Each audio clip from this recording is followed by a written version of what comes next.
છે કે શું આખી સરકાર છે ખરી કે સર્કસ છે? સરકારમાં સરકાર જ સર્કસ છે. મુખ્યમંત્રીની ક્યાં ચર્ચા જ કરવાની છે? સરકાર સર્કસ છે.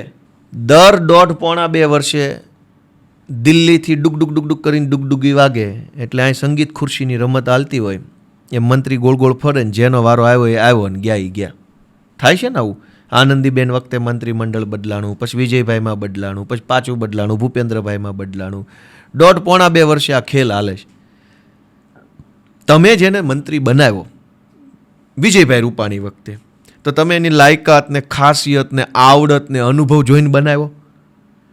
પાછા 1.5 વર્ષ પછી પાછું કે મંત્રીમંડળ બદલાશે, તો તમે જેનામાં બધું જોઈ અને એકદમ બધી બુદ્ધિશાળી માણસ બનાવ્યો તો એને કાઢી નાખ્યો, વળી નવો લાવ્યા, વળી 1.5-2 વર્ષે બદલ્યો ને વળી નવો લાવ્યા.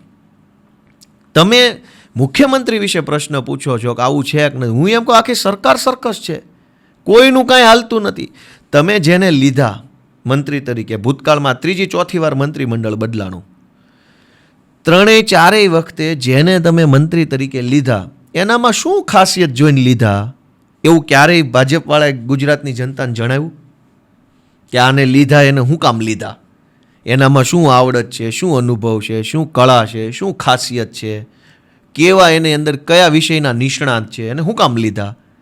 કોઈ દી જણાવતા નથી. કાઢ્યા એને શું કામ કાઢ્યા એ કહેતા નથી કે ભાઈ આમાં હું તમને ખામી દેખાણી. લીધા ત્યારે તો વાંચતે ગાજતે લીધા હતા, હવે આ મૂળાના ભાવે ક્યાં કાઢ્યા? સફરજનના ભાવે લાવ્યા ને મૂળાના ભાવે કાઢ્યા.